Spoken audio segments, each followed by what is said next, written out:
diplomado en misión.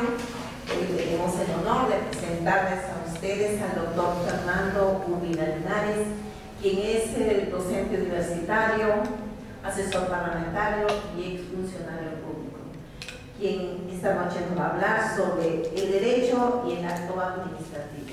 Recibamos con fuertes aplausos al doctor Fernando Urbina Linares.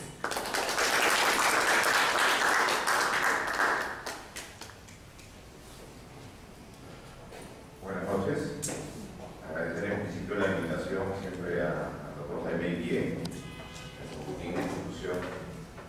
Vamos a hacer algunas reflexiones sobre el tema del derecho administrativo, las modificaciones que han habido últimamente. Han habido dos decretos legislativos que han modificado el tema de la ley de procedimientos administrativos, ¿no? Y siempre me gusta enfocar en una óptica mayor, ¿no? Esta óptica mayor es entender que estamos interesados en un tema, el tema de la gestión pública. El tema de la gestión pública pasa por un proceso multidisciplinario. Este proceso multidisciplinario implica diversas ópticas, implica que el derecho administrativo es una herramienta más para la gestión pública, pero es una herramienta muy importante.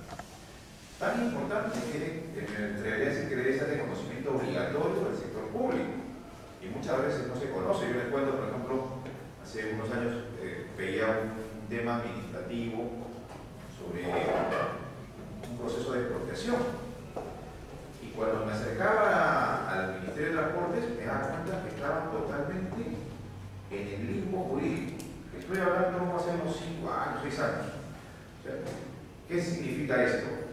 No hay conocimiento de la ley de procedimiento administrativo, que fíjense, hay que verla como una nueva óptica. Yo les invito a ver esta ley como un código de gestión pública. Es un código, un manual que permite una serie de actuaciones de la administración pública. Entonces, esa es una primera perspectiva. Tenemos una ley de procedimiento administrativo que va más allá. Esta ley de procedimiento administrativo parte de una característica.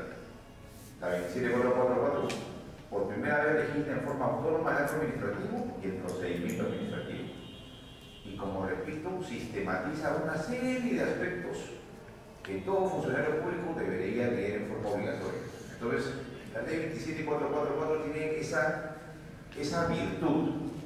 Ahora, han habido una serie de cambios, pero son cambios que están complementando. Yo siento que no vamos a lo fundamental. Lo fundamental es un proceso de reforma de la administración pública. Lo fundamental es que se recobren los puntos de meritocracia, ¿no? Por ejemplo, el otro día yo les cuento, postulé a hacer un concurso público, ¿no?, electrónico, me pareció extraordinario, y salí elegido, ¿ve? Entonces dije, qué maravilloso, porque muchas veces es algo así, en algunos concursos he ganado, me perdí como todos, pero me interesaba mucho el sistema de la entidad pública, el tema de la contratación electrónica, el tema de las convocatorias electrónicas, por ejemplo. Ese es un tema importantísimo. Esta modificación incorpora lo importante, incorpora la idea de un procedimiento electrónico. Este procedimiento administrativo electrónico es importante porque el futuro de la administración pública va a pasar por un esquema. Yo tengo la suerte de ser también docente de la primera magistratura, y hace unos días estuve en una conferencia muy importante y muy interesante. Les voy a dar algunos elementos que te van a hacer útil de las cosas que se vienen, o de lo que se debería venir en todo caso, y de lo que ocurre en nuestros países vecinos. ¿Qué ocurrió en esta charla?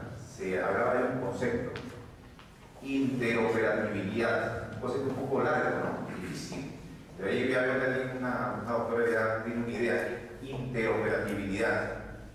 Suena raro, ¿no? Interoperabilidad. ¿Qué significa eso?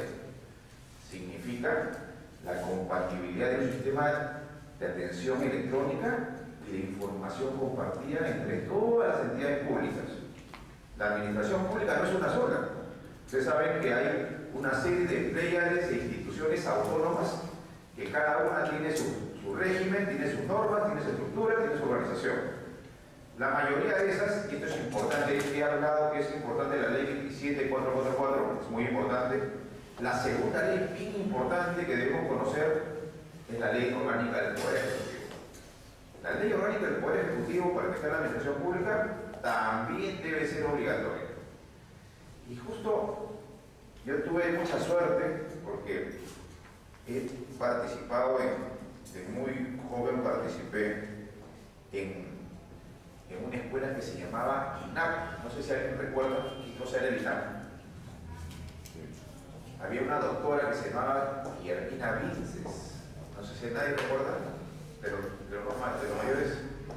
Bueno, el INAP tenía una escuela que era el ESAP.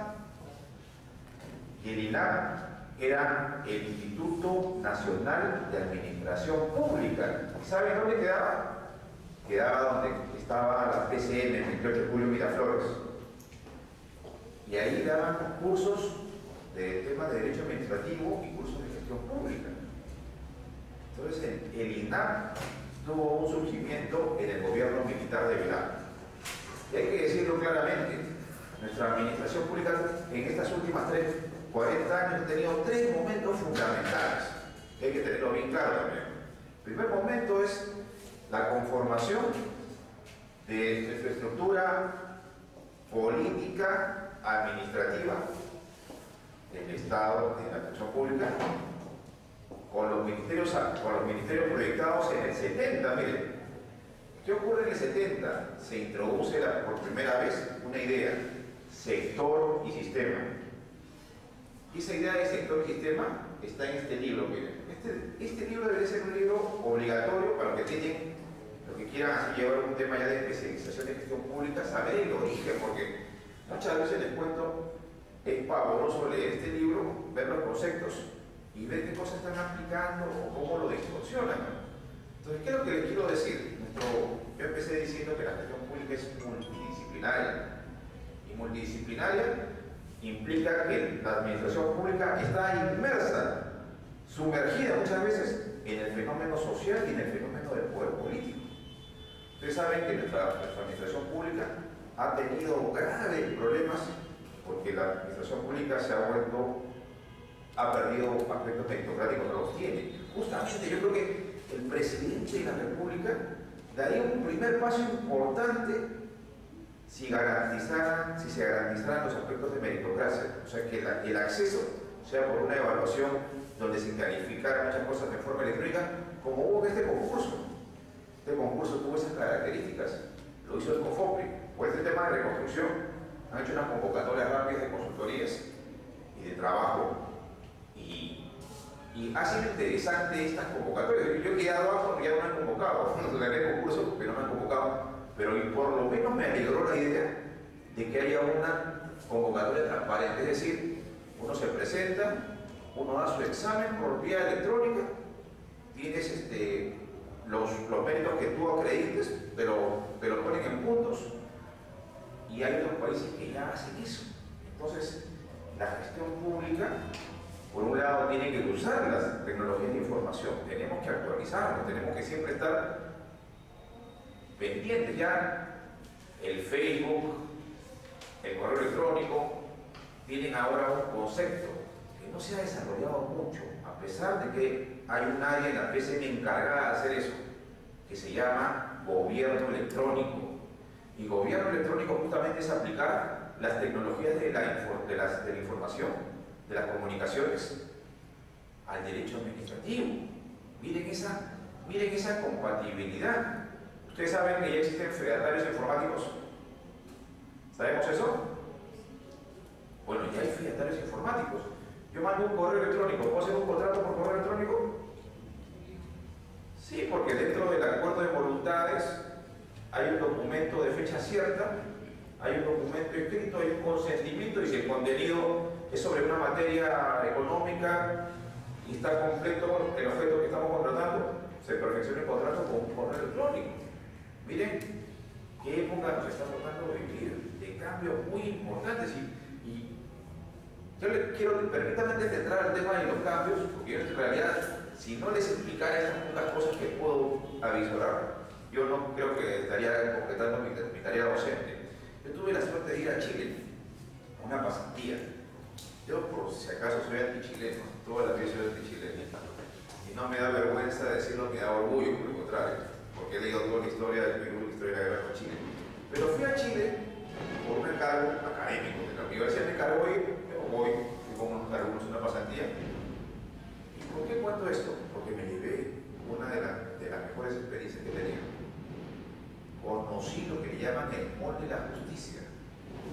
No sé si alguien ha escuchado eso. Cuando hablamos de un mall, estamos hablando de un centro comercial, ¿no? ¿Qué ocurre en ese centro comercial? Tenemos todo a la mano. Vamos a un centro comercial, hay comodidad, hay facilidades, ¿no? Entonces decían, el mall de la justicia, qué gracioso, venderán su justicia. Y fui, y efectivamente había un hermoso centro edificado. En una parte entrando a la izquierda estaba la fiscalía, al frente estaba el Poder Judicial, estaban las defensorías, los procuradores, y a la derecha, en la parte derecha extrema, digamos así, utilizando dos sótanos, estaba la cárcel, la penitenciaría, y estaba también la policía ahí. Es decir, habían interconectado todo físicamente, miren primero. O sea, todo lo han pensado como un sistema. Ya los gobiernos no hacen lo que estamos haciendo nosotros, de que yo te nombro a ti ministro, tú eres jefe de un organismo, tú eres otro ministro, y cada uno hace un ejercicio particular del poder. No, no hay eso. Hay una interconexión en la información, hay interconexión en los procedimientos, hay expedientes digitales en Chile, miren. Chile tiene su justicia en expedientes digitales. No estamos hablando de Europa, no estamos hablando de Estados Unidos, estamos hablando de nuestro enemigo del sur. ¿Ya? Hay que decirlo claramente, nuestro enemigo del sur, porque acá infiltra y bloquea el desarrollo económico del país. ¿Estamos? ¿Ya? Sin hacer chauvinismo, porque también hay, se puede ocurrir todo. Pero también hay cosas muy bellas dentro del país, pues, mucha fortaleza. Entonces, miren, cuando la doctora le dije el concepto de interoperatividad, ella movió la cabeza porque sabe lo importante que es. ¿Qué significa eso? Significa que ya no haya gestiones de poderes feudales. Cada uno hace lo que quiere con un pedazo de entidad pública. Absurdo, ¿no? Acá en el país hay una atomización del poder político, poder administrativo, total. En ningún, yo me puse a estudiar esto, ¿eh? Si había algún otro país donde hubiera tanta democracia, que en un distrito hubieran 30 listas, o sea, que alguna región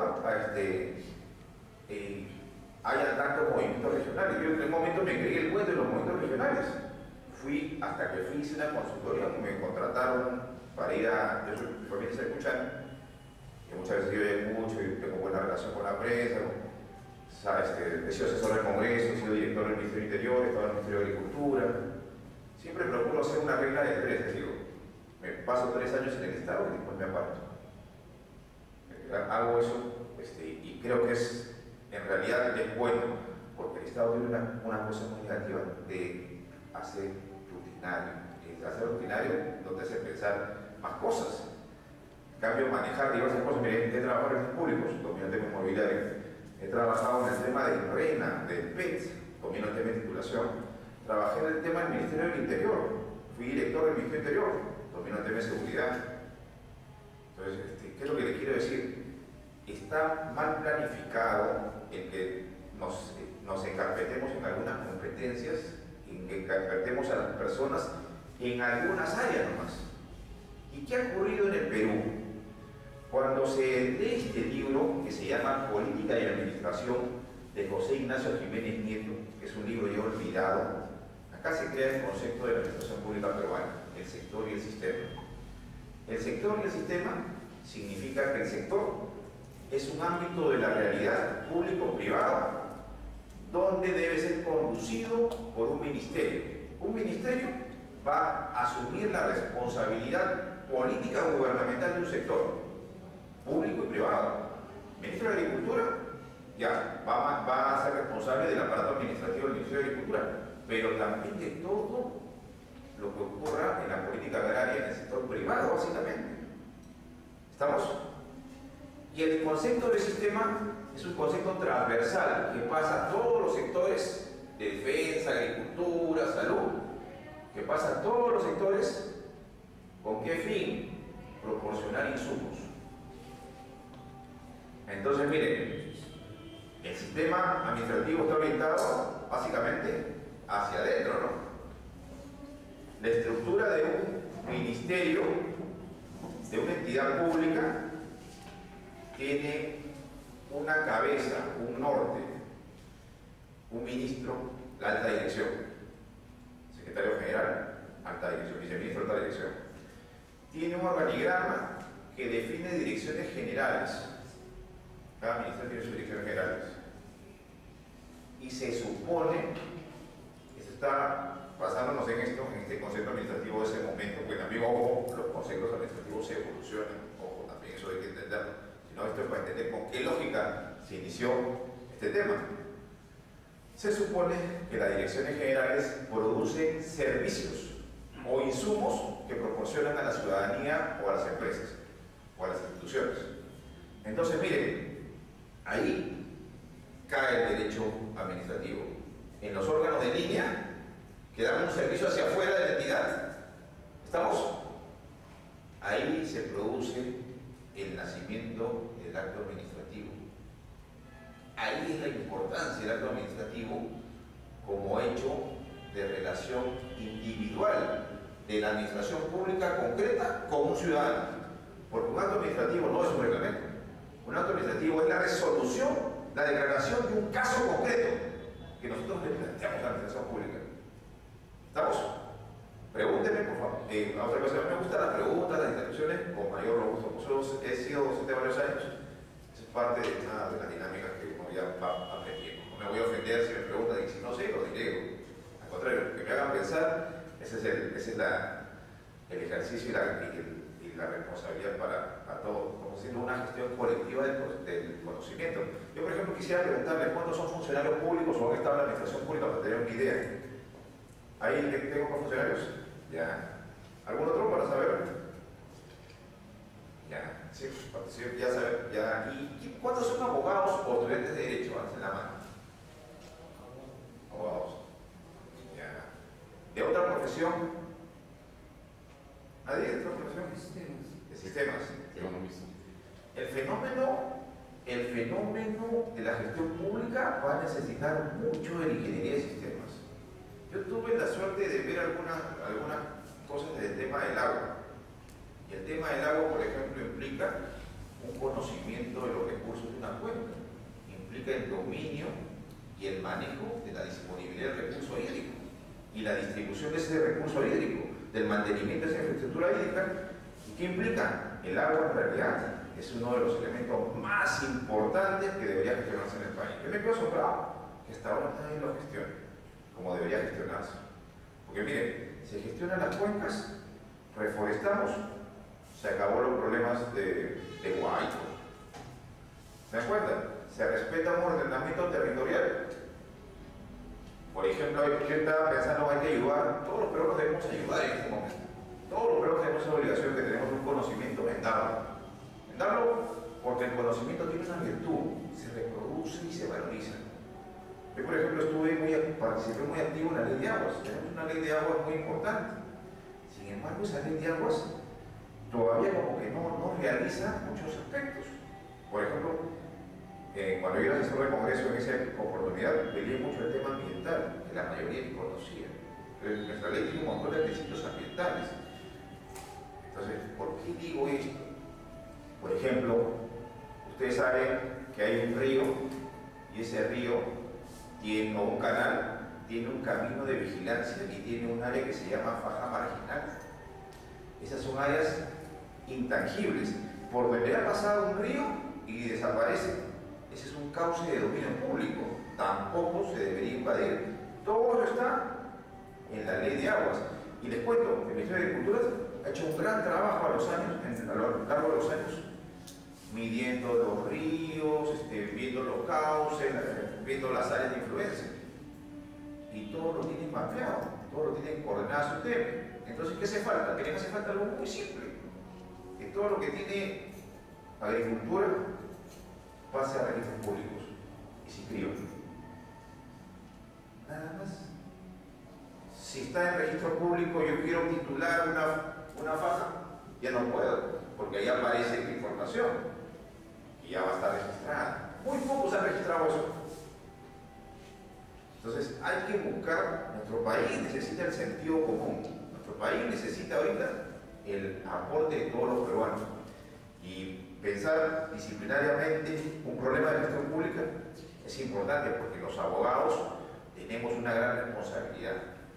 Conocemos el derecho y el derecho administrativo es fundamental, pero no es lo único. Por ejemplo, esta perspectiva que tiene el ingeniero de sistemas, él va a dominar toda la visión del sistema, todo el conjunto. O sea, él tiene una gran responsabilidad el ingeniero de sistemas. ¿Cuál es? Que todo el sistema tenga una coherencia. ¿Y cuál es nuestra responsabilidad? Que esa coherencia respete los derechos de los administrados, calce con la legislación proteja eso, proteja los nuevos sistemas que todavía no hay, de interoperabilidad, es decir, de intercambio de información rápida en la administración pública, de identificación clara de los derechos de las personas. Estaba diciendo ese tema del Ministerio de Transporte. Acá hay un primer tip, miren. Yo me empecé a derrumbar al Ministerio de Transporte, que era como David y Goliat. ¿Saben cómo? Me aprendí bien los principios de derecho administrativo que están en la ley del procedimiento administrativo. Y no los conocía. Le da una serie de derechos al ciudadano cuando presenta una petición. Entonces, miren la riqueza que hay ahí encerrada, y ustedes, tanto como funcionarios como abogados, un abogado tiene que ser una persona empoderada en sus derechos, ¿no? Para poder también defender y empoderar en derechos. ¿Estamos?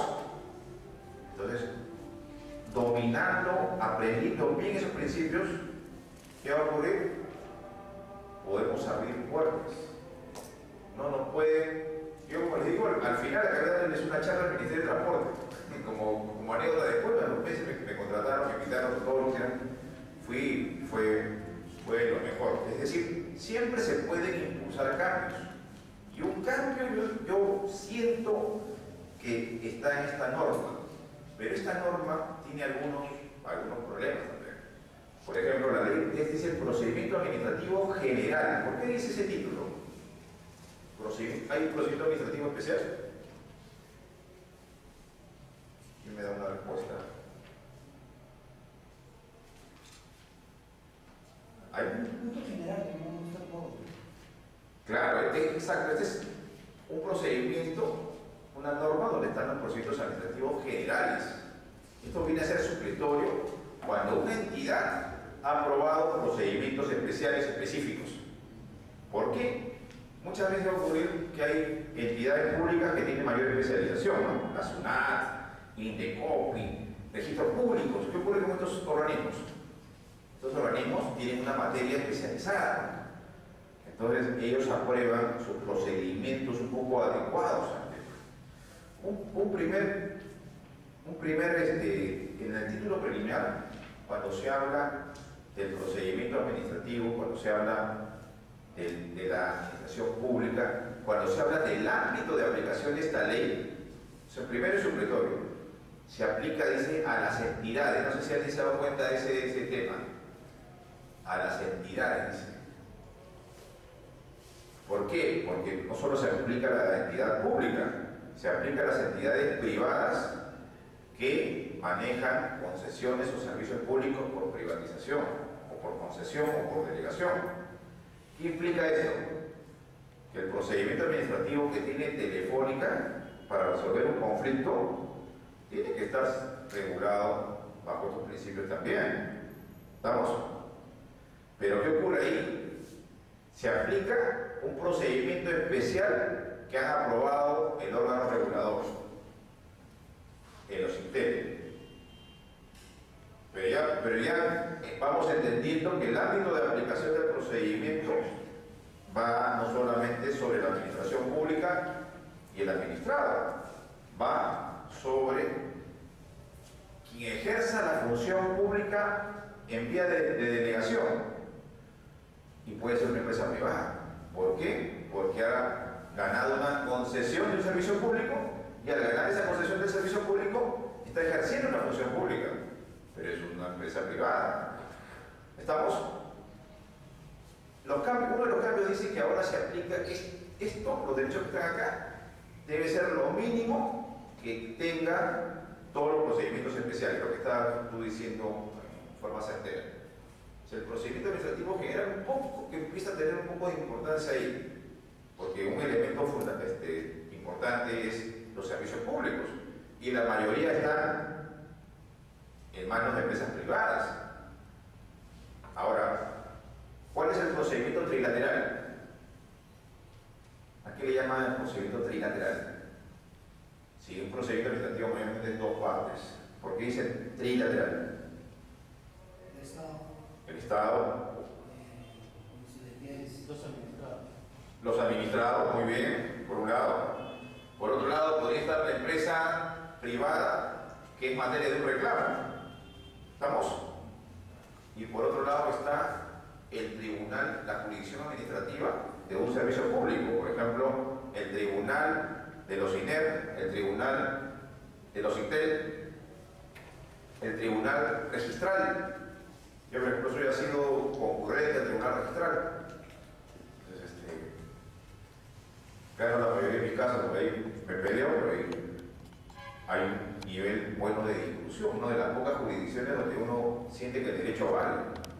Porque los registradores, disculpen, ahí el gobierno que ha entrado ha debido someter varias instituciones a cambios, a emergencias, a sacar a mano ese elemento. Pues se siente ya demasiado en cada institución del Estado. Yo siento que están convalidando, eso es un error político muy grave. Deberían hacer una evaluación y buscar, justamente, miren, tanta tecnología, tantas posibilidades de investigar, que se investiguen temas de compra, ¿no? Todos sabemos cómo se hacen las contrataciones del Estado en los temas de compra. ¿O me equivoco? ¿Alguien no sabe? Se hace muchas veces eludiendo el derecho, se hace a los amigos, se hace en formas que no son transparentes. Estamos hablando del Estado. Y miren, este tema del Estado empieza dentro del derecho administrativo en la Revolución Francesa. Y esto para los abogados es importante. La Revolución Francesa es el germen de la construcción del derecho moderno y en particular del derecho administrativo. ¿Qué implica eso? Cuando sale el derecho administrativo en Francia, ¿qué ocurre? Ocurre una desconfianza de la administración pública que hacía los procesos de cambio frente a los jueces, que tenían una extracción aristocrática. Y había un celo entre la administración y el parlamento. Miren, había un celo entre los tres poderes. ¿Y qué ocurrió en ese celo, en esa Revolución Francesa? Ocurrió algo importante, miren, que tiene consecuencias hasta ahora. Los franceses dijeron, para garantizar que la revolución triunfe, dijeron, ¿sabes qué? Sacamos una ley que prohíba toda injerencia del Poder Judicial. Miren, los actos de administrativos, los funcionarios públicos no son judicializables, no rinden cuenta ¿ante quién? Ante el Poder Judicial. Revolución Francesa, y también decía, los jueces no pueden suspender la aplicación de una ley, porque tenían miedo que los jueces ganaran poder. En esos momentos justamente nacía el constitucionalismo paralelo, donde buscaba, ¿qué cosa el constitucionalismo? Limitar todo poder de todo órgano o de toda gestión de gobierno. Entonces, ¿qué ocurre en la Revolución Francesa? Surge una construcción muy importante del derecho administrativo, el Consejo de Estado francés. El Consejo de Estado francés es una jurisdicción administrativa. ¿Qué significa? No se va a meter el Poder Judicial, el propio Poder Ejecutivo francés va a tener un Consejo de Estado. Ese Consejo de Estado en realidad era heredero de la corona monárquica. Había un Consejo de Estado, pero era consultivo. Y aquí se volvió una jurisdicción que agarraba y decidía y controlaba la administración pública. ¿Por qué digo esto? Porque acá se aplicó lo mismo durante muchos años. No, los actos de gobierno no los debe ver el Poder Judicial. la política, la administración pública no han sido judicializables. Hasta ahora hay un respeto irrestricto al presidente de la República como alguien inimputable, ¿no? Hay una superprotección de carácter monárquico, salvo que haya cometido un delito antes de ser presidente. Entonces, la responsabilidad política, la responsabilidad administrativa, las responsabilidades legales, en el caso de la Revolución Francesa y de la administración, ¿cómo se veía? A través de una jurisdicción administrativa. Eso no ocurrió en el país. Las jurisdicciones administrativas recién empiezan a partir de los 90. Entonces, nuestro Estado tiene tres momentos muy importantes. Primero decíamos en la época del 70, la construcción que hace Velasco de los ministerios, organismos públicos descentralizados y empresas del Estado son muy importantes porque no lo hace por hacer. Velasco, por ejemplo, agarra y tiene determinados programas de racionalización del gobierno, de planificación. Crea el Instituto Nacional de Planificación, que les cuento era un objetivo de muchos programas políticos. El APRA lo había propuesto en el 31, lo habían propuesto los militares en el CAE, en los 50. Los militares que veían que el país, los militares empezaron a hacer una reflexión importante en los 50 y justamente esa promoción fue la que asumió el gobierno militar. Para bien o para mal, propiciaron cambios en el país y para bien o para mal dejaron este aparato administrativo con estos conceptos que estamos hablando. ¿Estamos? Pero ¿qué ocurrió? En los 80 entra en crisis. ¿Por qué entra en crisis? Por un tema económico. El tema era que las empresas eran mal administradas y ¿qué ocurría? Había déficits. El país no tenía los ingresos, no había acumulación de capital. ¿Estamos? ¿Qué ocurrió? Vino el gobierno de Fujimori y el gobierno de Fujimori hizo una segunda de reforma del Estado muy importante. ¿Ya? Al margen de las connotaciones políticas, nosotros tenemos que entender objetivamente, analizar los procesos. Pero el primer proceso, Velasco, 70 nacionaliza el agua, la tierra, los recursos naturales, crea las empresas del Estado, Petroperú, Pedapal, crean los ministerios. Ojo, miren lo que hace Velasco, crea ministerios, le cambia la faz con esa estructura que yo les decía, que continúa hasta ahora. ¿Cuál es esa estructura? Es la estructura donde hay una alta dirección, hay órganos de línea,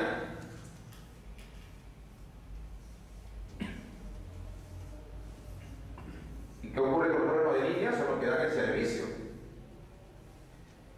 Y hay órganos de apoyo, ¿se acuerdan? ¿Y por qué recuerdo esto? Primero porque todo esto continúa vigente, miren, está en la Ley Orgánica del Poder Ejecutivo. Poder Orgánica lo sistematizado, a esto le llaman funciones sustantivas, justamente donde sabemos va a haber la atención al ciudadano. Esto se llama funciones sustantivas en la Ley Orgánica del Poder Ejecutivo. ¿Y qué significa eso? Significa que acá está nuestro acto administrativo, miren. Entonces el acto administrativo está dentro de una estructura y dentro de un resultado de procedimiento. Es consecuencia de un procedimiento y ustedes ya saben que cada entidad tiene su tupa, ¿no? Texto único de procedimientos administrativos. ¿Estamos? Entonces miren, alta dirección, órganos de asesoramiento, de apoyo, y aquí los órganos de línea que cumplen las funciones sustantivas, y esto cumple lo que se llama, la Ley Orgánica del Poder Ejecutivo lo dice, funciones auxiliares. ¿Ah? Pero lo sustantivo acá están los contadores, los ingenieros, todos en órganos de asesoramiento, porque es un asesoramiento de los procesos internos. Y miren, acá también tenemos que también entender una gran clasificación de los actos administrativos, miren. Acá está la entidad pública, ¿no? Entonces, todos los actos que están dentro de la entidad pública se llaman actos de la administración. Los actos internos son actos de la administración. Y los actos que están entre la administración y el ciudadano se llaman actos administrativos. O también procedimientos administrativos, ahí están juntos. Las solicitudes que hacen los ciudadanos entran por los órganos de línea. ¿Ah? ¿Por qué les explico esto? Porque estoy haciendo un comentario que tiene un concepto antiguo, una estructura antigua. Sí. Pero antes de que pase ahí, Sí, por favor. al otro tema, los órganos de línea no realizan actos de administración. Ya, buena pregunta. Sí, claro que sí, en tanto lo realice,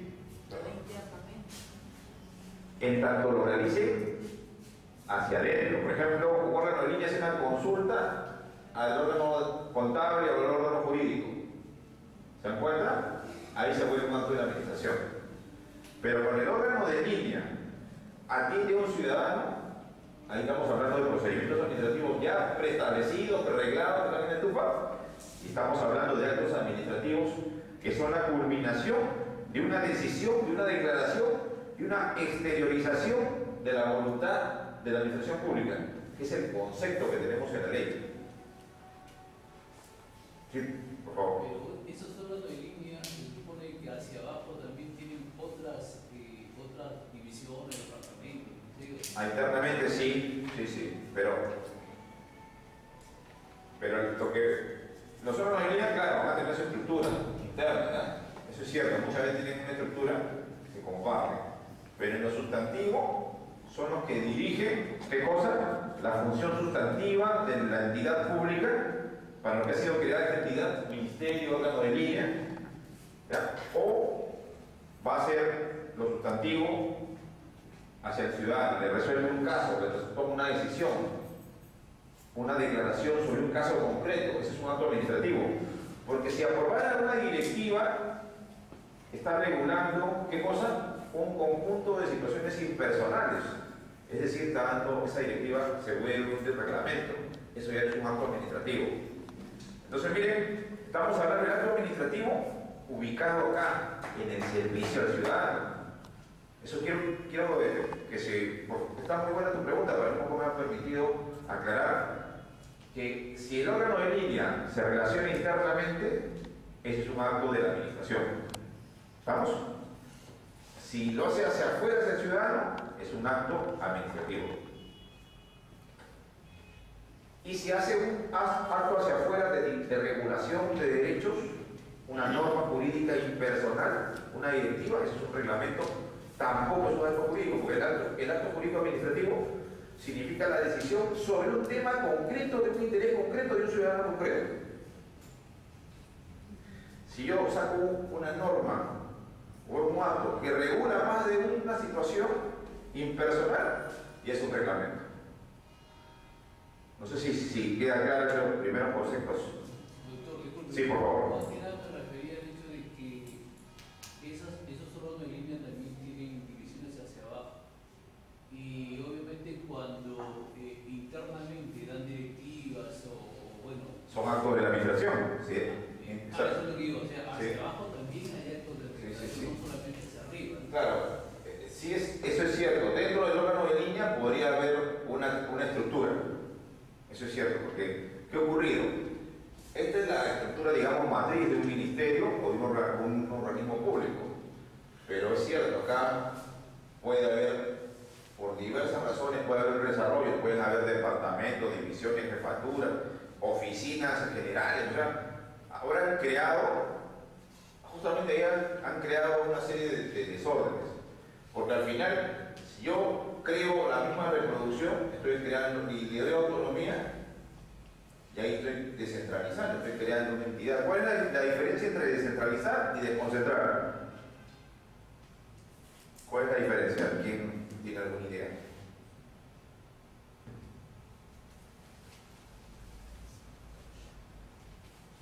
¿Cómo identificamos cuándo se descentraliza y cuándo se desconcentra?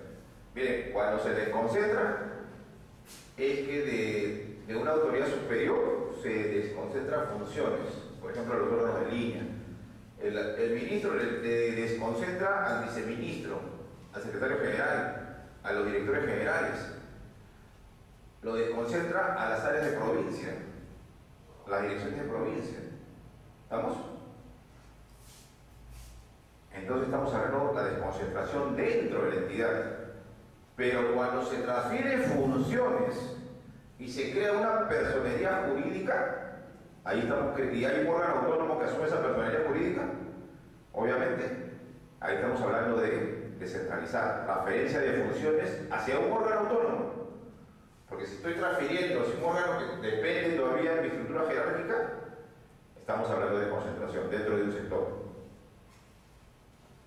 Y ese era el tercer momento que tiene nuestra administración pública. Primero era Velasco, segundo ha sido el tema de Fujimori, que lo quiero comentar un poquito más, y el tercero ha sido este proceso de regionalización y descentralización, que en muchas cosas ha sido mal hecho. No hay una evaluación real del proceso de descentralización y creación de regiones. Y es muy importante, miren, estamos hablando de la gestión pública regional, es decir, se han descentralizado recursos, competencias y no hay resultados. Muy grave, ¿no? El país no está asumiendo ese problema, ¿no? Un problema muy importante. Miren, en la época del gobierno de Menem agarró, le dio carta libre a las provincias en Argentina para que se puedan endeudar. Gran error, porque algunas empezaron a endeudarse y crearon crisis. ¿Y qué hizo Menem? Tuvo que intervenir. O sea, el Estado federal argentino tiene el poder de intervención. Acá tiene ese poder de intervención. O sea, aquí hay un exceso de autonomía. Yo me ponía a analizar también, veía otros sistemas de gobierno. Y por ejemplo tenemos un gobierno municipal provincial, ¿no? Es autónomo. Lima, ¿no? El gobierno de Lima. Y puede dirigir o imponer alguna directiva a los gobiernos distritales municipales. Hay una autonomía constitucional. ¿Se dan cuenta? Esa es nos hemos atomizado el sistema político ya. La autonomía, fíjense, continúa, le cuento. Hay una propuesta de hacer que en un municipio distrital existan municipios de centros poblados autónomos.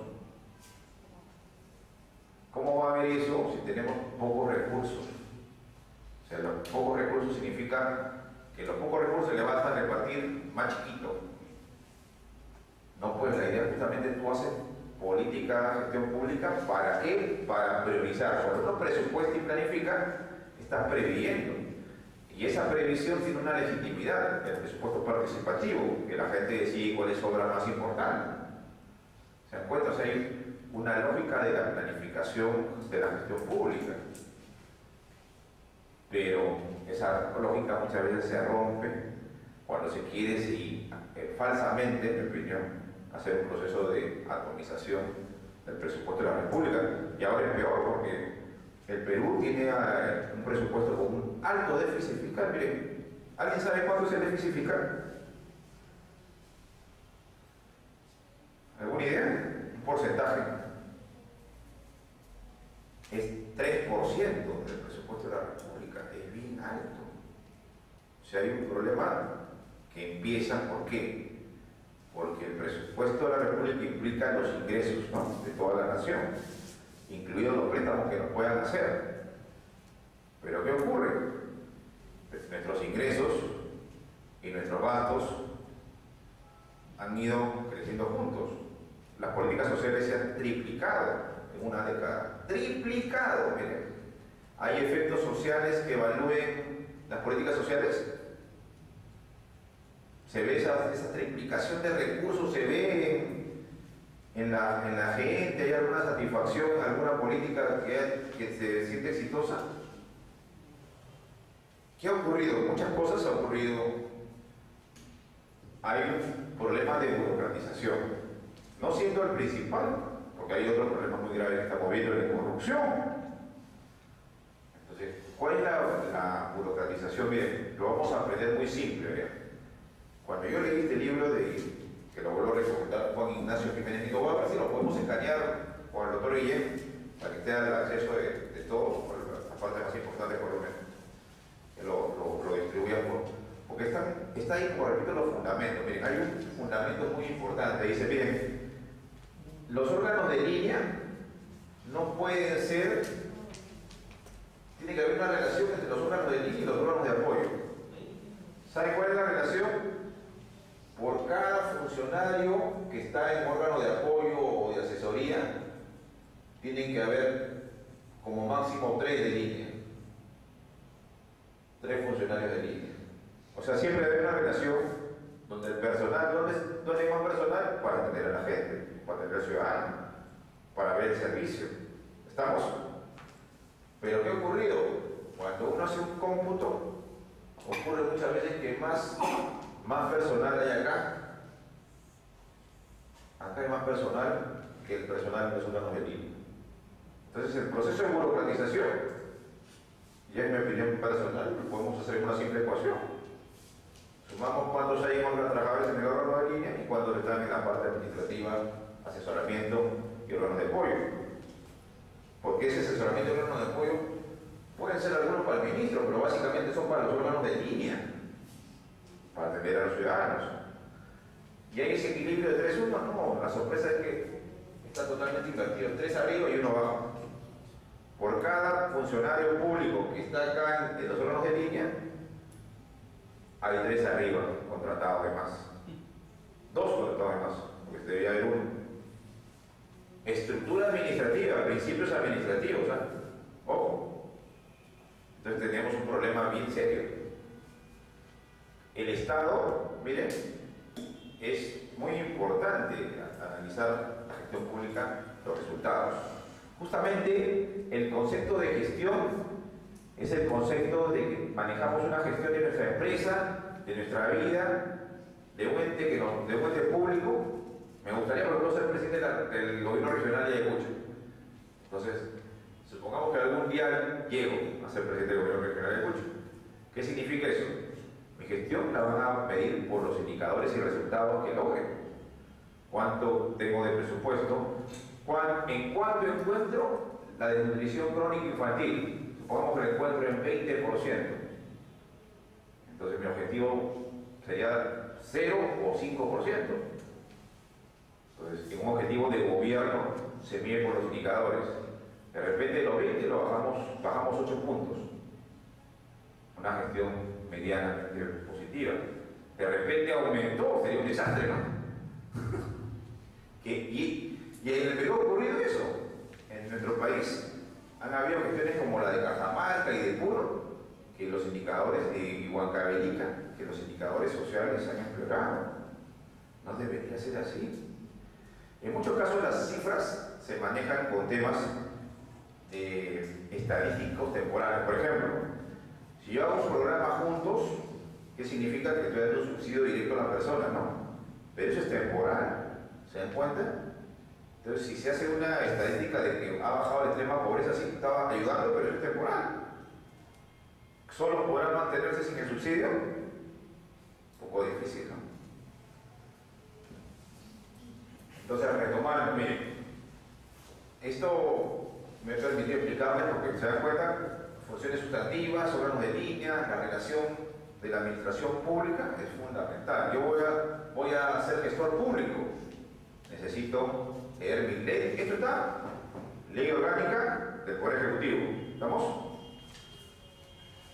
Y nuestra ley del Poder Ejecutivo que vamos a seguir continuando analizando. En este tema del acto administrativo, entonces estamos viendo que la entidad pública puede declarar actos administrativos, pero también estamos viendo que lo hacen las entidades privadas.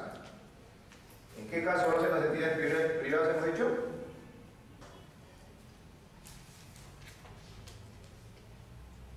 ¿Cuándo lo hacen las entidades privadas?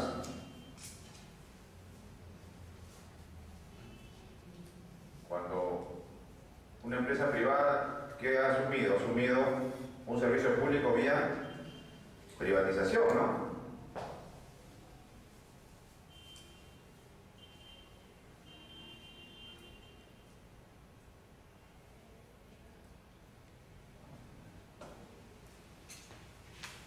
¿Qué ocurre en ese caso? ¿Se aplica el derecho administrativo? no se aplica. Sí, en ese caso estamos diciendo que sí se aplica el derecho administrativo. A ver, justo que hay una... Vamos a buscar esto. Este pobre le voy a dejar también, miren, del tema de la ley orgánica del Poder Ejecutivo. Las normas de organización y funciones. Miren, distingue aquellas que son sustantivas en cada entidad de las que son de administración interna. Artículo 3. Ahí está la primera distinción. ¿Y dónde está el acto administrativo? Está en las funciones sustantivas. ¿Y dónde están los actos de la administración? En la administración interna.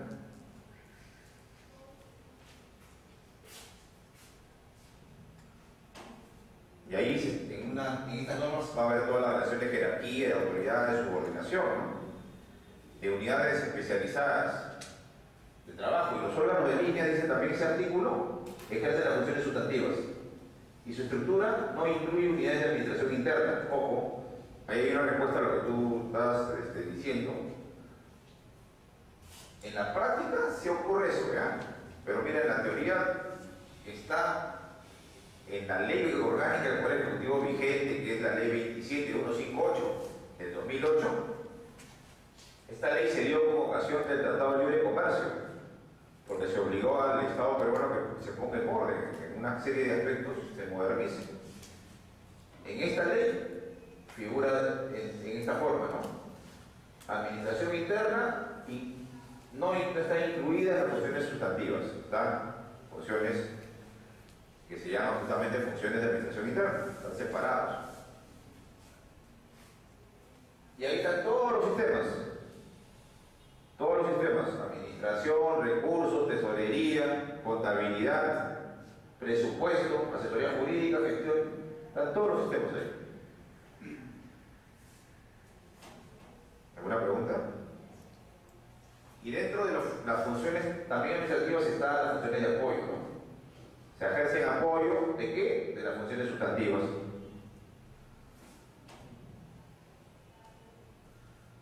Ese es lo más importante por acá.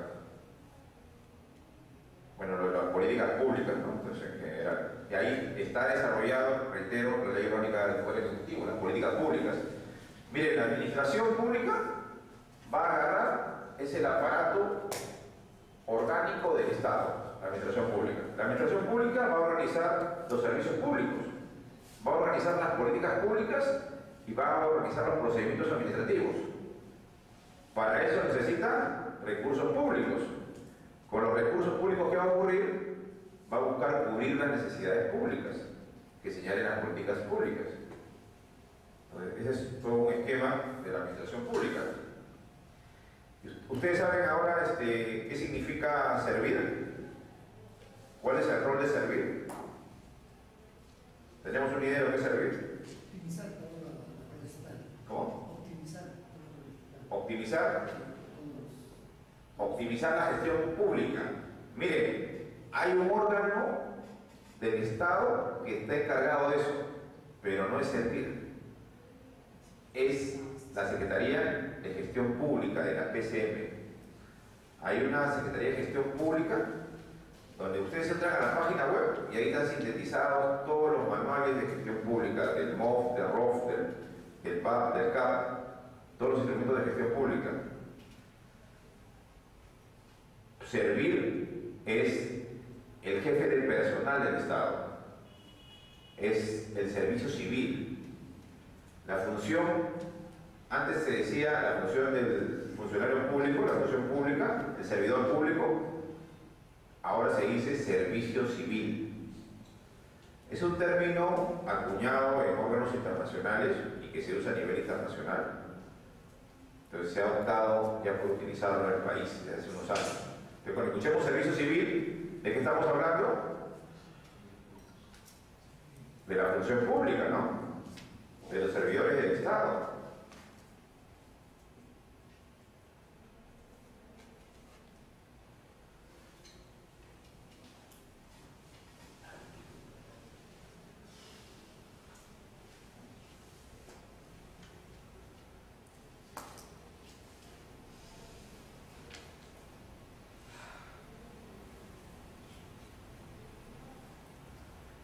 Estaba buscando si lo ubiqué. Hecho un cuadrito comparativo y algunos aspectos, por ejemplo, miren, en el artículo 1 es el ámbito en que se aplica la ley de procedimiento administrativo. Se aplica en el Poder Ejecutivo, en el Poder Legislativo, en el Poder Judicial. O sea, todos los órganos del Estado, los poderes del Estado, tienen una función administrativa. Y en esa función administrativa tienen procedimientos. Ahí se aplica supletoriamente la ley 27444 de nuestra ley de procedimiento administrativo. ¿Qué cambios han habido? Dice Poder Ejecutivo, incluyendo ministerios y órganos públicos, se quita la palabra descentralizados, órganos públicos. ¿Y qué más dice? Acá estamos hablando, miren, hasta el 7 se aplica a todos los órganos públicos. Y a partir del 8 se aplica la ley a personas jurídicas de régimen privado, a las empresas privatizadas. Pero como dice ahí, las personas jurídicas bajo régimen privado que presten servicios públicos o ejerzan función administrativa en virtud de concesión, delegación o autorización. Es decir, cualquier ente privado, empresa, que reciba del Estado algún encargo, por ejemplo, un notario. ¿Un notario recibe un encargo del Estado? Sí, ¿no? Tiene una función pública delegada, que es el guardián de la fe pública, aunque no lo cuide muchas veces también. ¿Y qué ha agregado la modificación? Dice, los procedimientos que tramitan las personas jurídicas mencionadas en el párrafo anterior se rigen por lo dispuesto en la presente ley, en lo que fuera aplicable a su naturaleza privada. Esto podría ser un tema como para que una empresa diga, en mi naturaleza privada no está aplicada algunos derechos. O sea, no está tan bien esta redacción. ¿Estamos? No sé si se capta la idea. Acá hay como una excusa para que una empresa privatizada diga los procedimientos que tramitan las personas jurídicas mencionadas, una empresa privatizada, en el párrafo anterior se rige por lo dispuesto en la presente ley, en lo que le fuera aplicable de acuerdo a su naturaleza privada. Han dejado una puerta a un tema de interpretación. Sin embargo, otra parte dice lo que yo les estaba mencionando, que se aplica para todos los procedimientos especiales. O sea, los derechos administrativos como mínimo deben ser los que están en la ley de procedimiento administrativo general. Sin embargo, acá abre una puertecita. ¿Estamos bien? ¿Estamos entendiendo? ¿Preguntas? ¿Está claro ese tema ahí, no?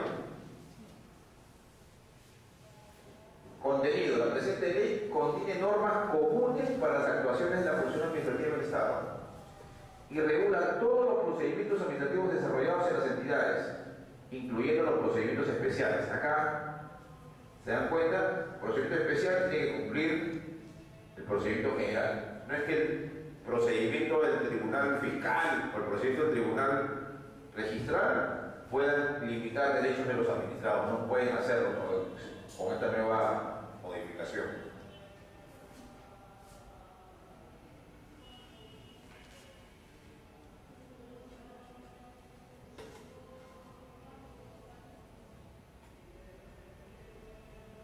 Hay el principio del debido procedimiento, ¿no? El debido proceso. Ese principio del debido proceso es muy importante. Miren, como abogados, yo tuve la suerte de trabajar con Vallavista, tuve cargos de estudio, una bonita experiencia del doctor Vallavista, maestro, y él me hizo leer y estudiar la Convención Americana de Derechos Humanos. Imagínense un recurso que presentemos argumentando desde la Convención Americana. Ahí está el debido proceso. Y ahí dice claramente el debido proceso se aplica a todo procedimiento judicial, fiscal, privado. La primera vez que hubo un caso en que se aplicó el debido proceso en el Perú fue a raíz de, en el Jockey Club, expulsaron a un socio sin hacerle juicio. Y fue la primera vez que se declaró en un amparo que se tenía que respetar el debido proceso en sede privada. su derecho de defensa había sido violado. Mira. Caso Moral, Jockey Club. Pues en ese caso, muchas veces no nos damos cuenta, estamos en una asociación privada, vecinal, cooperativa, comunal, cualquier asociación privada tiene que respetar los derechos de defensa. ¿Ya? Y eso con mayor razón lo tiene que hacer el Estado. Entonces el debido procedimiento dice: comprende el derecho a ser notificado, a acceder al expediente, tomar conocimiento, refutar los cargos imputados, presentar alegatos complementarios, solicitar el uso de la palabra. Por ejemplo, ante el Tribunal Fiscal, cuando se apela, uno tiene que pedir el uso de la palabra. Si no lo pide en ese momento, no la conceden. Es un requisito que han puesto. El que apela sin saberlo, frito. Después piensa que ya no le da la palabra. Está en el reglamento. Pero no altera esto porque están cumpliendo. Puedes usar la palabra, sí, pero la pones en el momento de apelar. Hay que tener cuidado con las formalidades. En realidad, miren, el derecho administrativo busca la conservación del acto administrativo, busca flexibilizar y, digamos, colaborar y ayudar al ciudadano. Si el ciudadano se ha equivocado en algo, lo debe ayudar, lo debe orientar. No es un derecho procesal, formal, rígido. El derecho administrativo es la concretización del derecho constitucional. El derecho administrativo es el ejercicio de las potestades constitucionales para casos concretos. Yo pido un permiso para abrir una licencia de funcionamiento. Estoy ejerciendo mi derecho de empresa. Pido una autorización para una marcha. Mi derecho, en este caso, de reunión. Entonces, los derechos administrativos, muchas veces, ¿qué cosa expresan? El desarrollo de derechos constitucionales. Y eso ocurre en este principio acá, el principio del procedimiento administrativo. Obtener una decisión emitida por órgano competente, en plazo razonable. El tema del plazo razonable está en la Convención Americana de Derechos Humanos, por ejemplo. Artículo 8. Entonces, citar a la Convención, como les digo, es un aspecto positivo. Principio de buena fe o conducta procedimental. ¿Qué significa eso, la buena fe?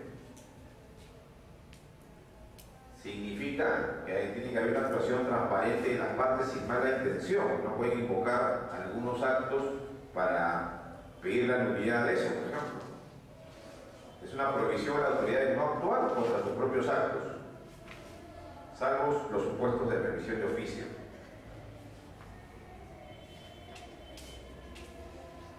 Principio de predictibilidad o de confianza legítima. Predictibilidad, eso es importante y es muy difícil en la administración pública, porque hay demoras de tiempo, hay demoras de resolución. Ya algunas áreas especializadas tienen jurisprudencia administrativa especializada, ¿no? Hay jurisprudencia fiscal, hay jurisprudencia registral, hay jurisprudencia de algunos fueros. No tenemos, por ejemplo, grandes jurisprudencias en el campo ambiental, no lo hay. Nos falta todavía en ese campo. De los servicios públicos tampoco hay grandes jurisprudencias que uno pueda aprender de un caso que se decidió, ¿no? Todavía está faltando, nos falta desarrollar. El DECOPI sí ha desarrollado algunas jurisprudencias importantes porque tiene una buena metodología de análisis jurídico y económico.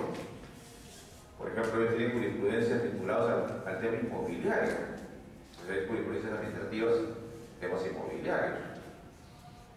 Y bueno, de sus órganos, diversos órganos tienen varias especialidades en el DECOPI. Entonces la autoridad no puede actuar arbitrariamente. Y esta palabra es muy importante, no puede actuar arbitrariamente, que es diferente a su discrecionalidad. Una vez le preguntaba hace años a un funcionario público, ¿y por qué deciden eso? Porque así yo lo creo conveniente, dijo un funcionario público. No tenía cómo argumentar. Si está actuando por interés público, hay una finalidad del interés público. Está actuando bajo el principio de legalidad, tienen que citar con qué normas se están parando. ¿Estamos? En el Perú hay un tema muy grave. La Contraloría ejerce un control formalista, no hace un control de resultados, sino un control formalista. ¿Qué significa? Tú eres funcionario público, yo soy la Contraloría, vengo y busco que hayas cumplido las formalidades. No me interesa si has hecho el resultado, tienes un buen resultado, no. De repente en ese resultado obviaste algún procedimiento, obviaste ese procedimiento, te cae una sanción. Entonces, ¿qué ocurre? El funcionario público se ve coartado por la Contraloría, porque la Contraloría, ¿qué debería hacer la Contraloría? La Contraloría debería hacer una auditoría de resultados para hacer una mejora continua de la calidad en la gestión pública. Entonces, en vez de venir a agarrarlo del pescuezo y sancionar al funcionario, ¿qué debería hacer? Debería decir, mira, tu trabajo, mejóralo de esta forma, necesitas hacer tales cosas, darle recomendaciones para que haga mejor su trabajo. Y si no lo hacen, y si no cumplir esas recomendaciones, ahí sí que lo metan preso, porque no está actuando por el interés público.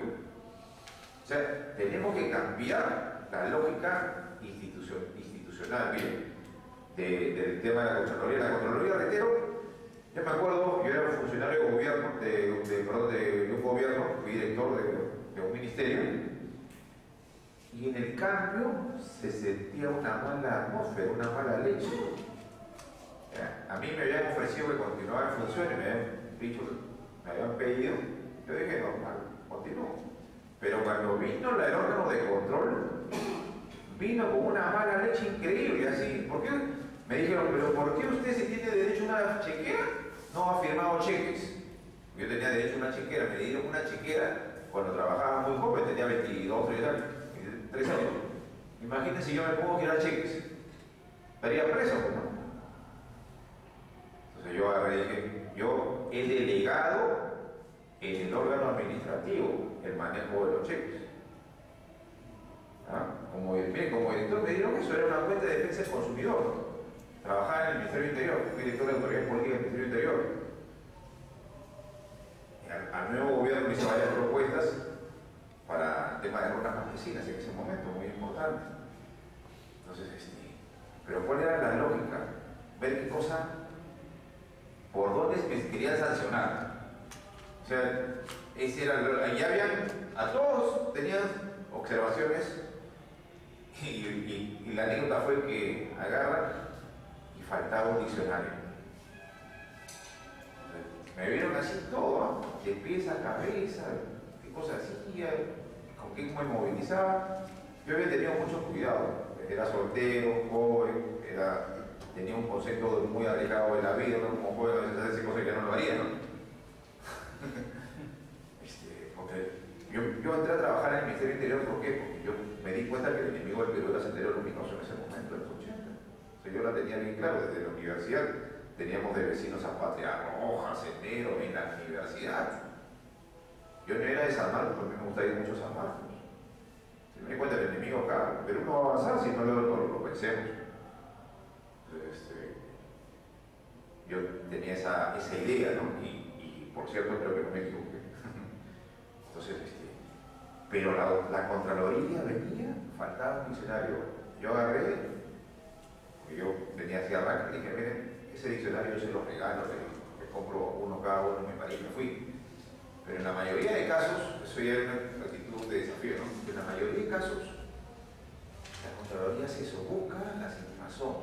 Entonces, reitero, no está centrado el tema de gestión pública, eficiente, de resultados, sino está el tema de responsabilidades por formalidades administrativas. Entonces, ¿qué hacen? Tenemos un funcionario público que es acorralado cuando tiene alguna iniciativa. Si tiene una iniciativa, ¿por qué lo hace? Cuando el código de ética dice todo lo contrario. Si tú tienes una iniciativa, te voy a incentivar. Dice el código, tenemos una norma que es el Código de Ética Pública. El Código de Ética Pública debería complementarse y desarrollarse más con la ley de procedimiento administrativo para buscar hacer círculos de calidad, es decir, juntar a los trabajadores de una entidad y decir qué hacemos para mejorar esta entidad, porque sin los trabajadores no puedes ir a ningún lado. Yo estudié en la Universidad Católica y ahí teníamos una reunión que se llamaba claustro pleno. ¿Qué era el claustro pleno? Era la reunión de docentes, trabajadores y estudiantes para ver qué hacíamos para mejorar la universidad. Y después me di cuenta que eso se llamaba círculos de calidad. Es decir, cambiamos el esquema, cambiamos el orden, buscamos mejorar una entidad. ¿Debe hacer eso el Estado? Claro, claro que sí. Entonces, este aspecto nuevo es positivo, este principio de predictibilidad o de confianza. Es decir, exigir qué cosa, que no haya actitudes inmotivadas o no razonables, que hayan interpretaciones de las normas fundamentadas. Yo he tenido la suerte de estar en la Academia de la Magistratura y Montesquieu decía que el juez es la boca de la ley. ¿Se acuerdan de esa frase? El juez es la boca de la ley. ¿Qué quiere decir eso? Justamente había una desconfianza con el poder judicial. Los revolucionarios franceses decían: el poder soberano está acá, en el Congreso, en la Asamblea Nacional. El juez es la boca de lo que nosotros decidimos. La aplica, no la interpreta, la aplica nomás. No había ese concepto de interpretación en ese momento.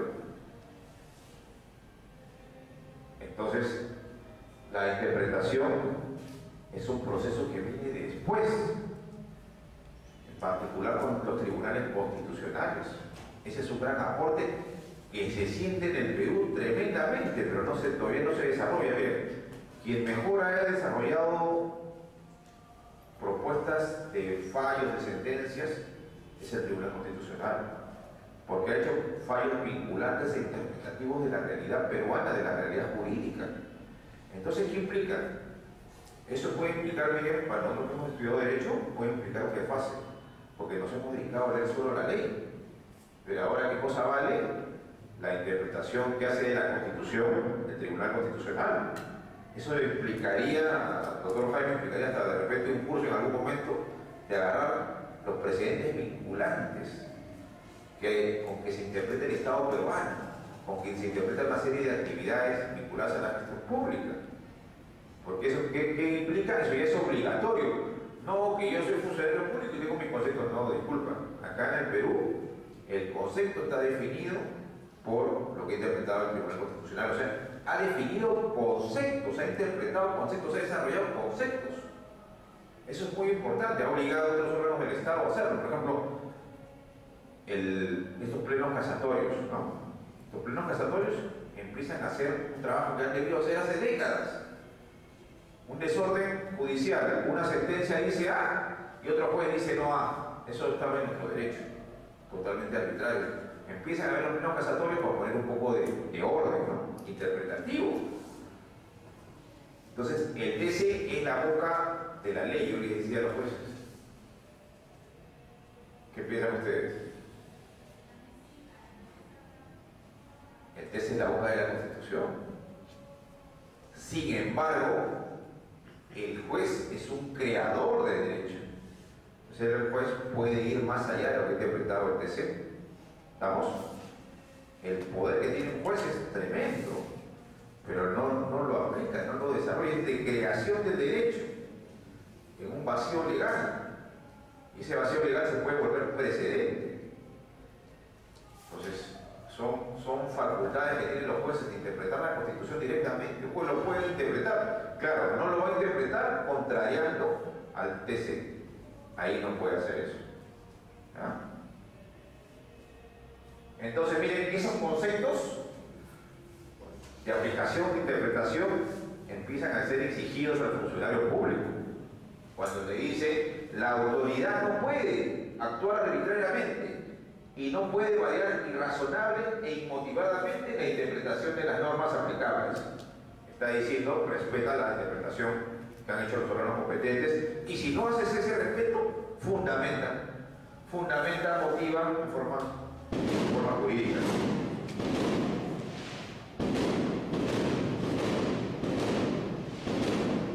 Entonces, miren, tenemos estos nuevos principios que, reitero, son los fundamentales. Yo les invoco a estudiar mucho el título preliminar. Cuando dominemos el título preliminar, dominamos el derecho administrativo, porque nos va a servir en el espíritu la defensa de nuestros intereses ante la administración pública, o también el respeto que debe tener el funcionario público ante la administración. Como les decía, en la David Goyal, yo le ponía un principio y le demostraba que estaba actuando la administración pública sin respetar los principios. Y hay una cantidad importante de principios del formalismo, y estos son nuevos. ¿Cuáles son? Principio del ejercicio legítimo del poder. Así se llama. Principio del ejercicio legítimo del poder. Y está hablando de qué? De la atribución de competencias hacia una finalidad prevista en las normas. Y esto es importante, miren, porque a mí me ocurrió un caso así. Yo justamente era director de los prefectos, de las autoridades políticas. Entonces había en esa época, yo apretaba un botón y funcionaba, que había una consecuencia. Ahora uno va a la administración pública, primero no sabe qué ocurre. En ese momento, ¿qué les quiero decir? Había un orden administrativo que funcionaba. ¿Y qué ocurría? Yo me enfrenta a un problema. Yo creo que me lo pusieron porque era joven y pensaban que no podía resolverlo, ¿no? Entonces, el problema era que había muerto autoridades políticas asesinadas. Eso se podían cobrar los derechos que el gobierno había dado de bonificación. Ninguna autoridad tenía una autorización expresa, de una norma, de una ley o un decreto supremo. Entonces yo, en función de mis competencias, de la finalidad, yo creé prácticamente un procedimiento. El procedimiento era que acreditaran con un atestado que habían sido víctimas. ¿Ya? Y efectivamente, la persona que había sido asesinada buscaba una acreditación del comando político o de la policía como víctima. Con eso, con la resolución que yo le ajustaba, se le ordenaba a la tesorería que haga el pago.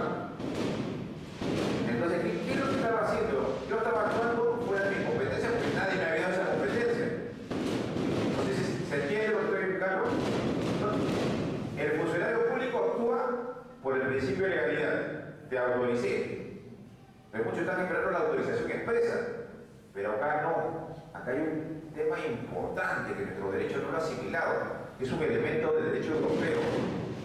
El tema de la finalidad. Yo estoy encargado del Estado, como funcionario que tengas esta competencia. Estas competencias tienen una finalidad para algo. Y mi finalidad en ese momento era conducir, dirigir a las autoridades políticas y ver toda la responsabilidad en función de ese tema, político y administrativo. Tenía esas dos responsabilidades. Entonces, como tema administrativo, el tema de la muerte en el ejercicio de sus funciones.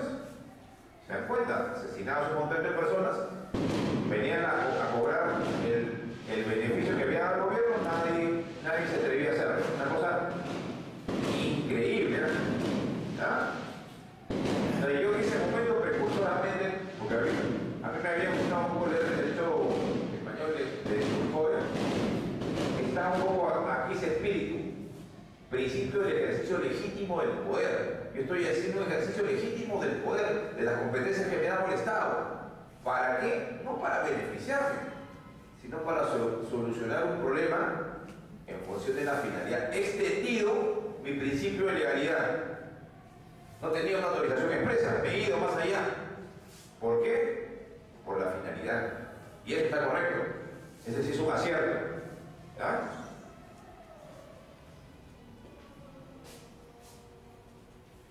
El segundo principio es el tema de la responsabilidad.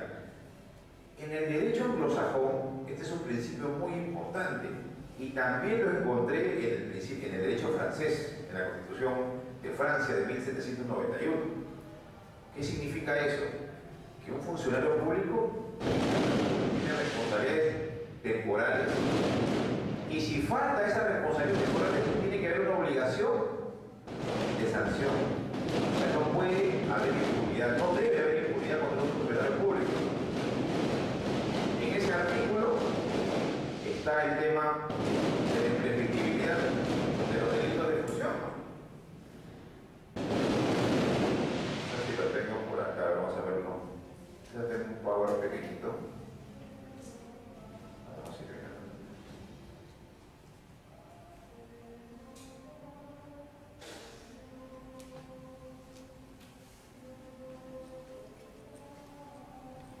Sale muy pequeñito. Vamos a superar.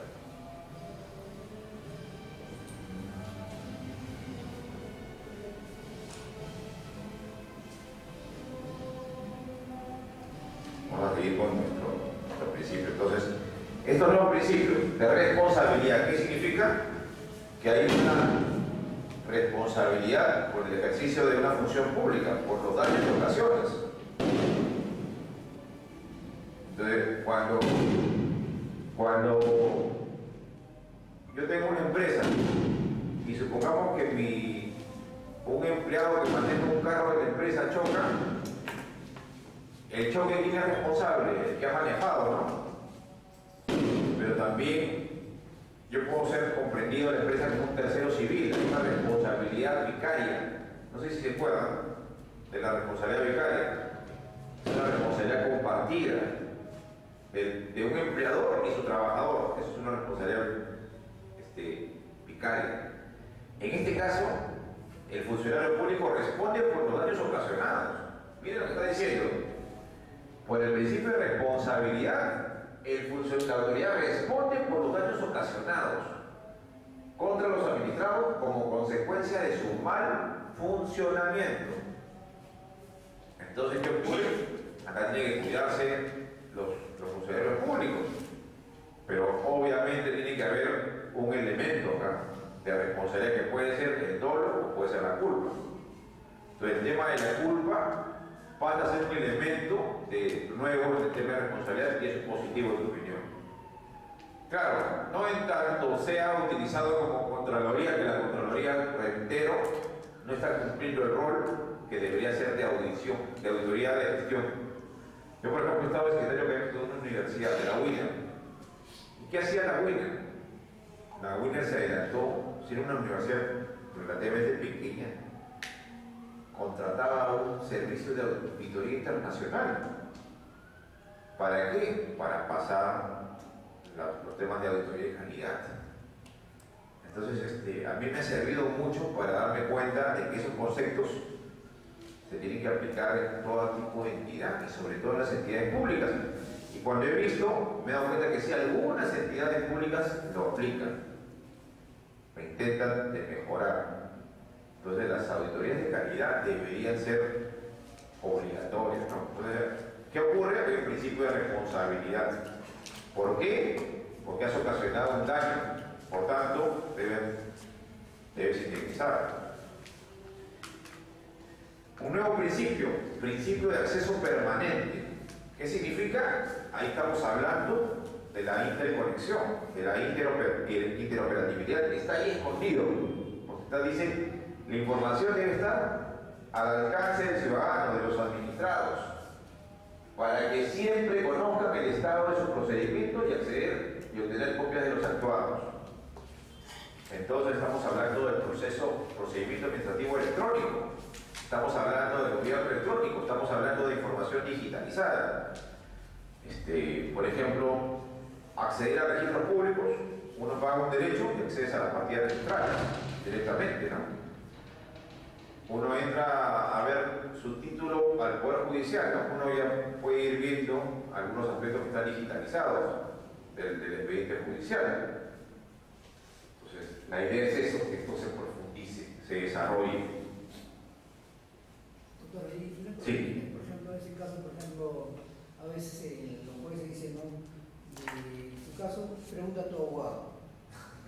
El abogado, ¿qué le interesa su caso de uno? Pues, tanto caso que tiene, Donde más billete ahí está, pero en el caso que sí, ya pasó tiempo, entonces prácticamente acá es totalmente, yo con respeto a todos los abogados, lo que hay acá, Sí, sí. realmente el pueblo y toda la gente ha copiado totalmente, porque no, la justicia me parece, ni como un caso de justicia de 7 años, 8 años, 14 años, 15 años, de día están muertos todos los abogados, porque no hay alguien levante y diga, ¿cómo antes con 4 leyes gobernaba muy bien el Imperio Incaico?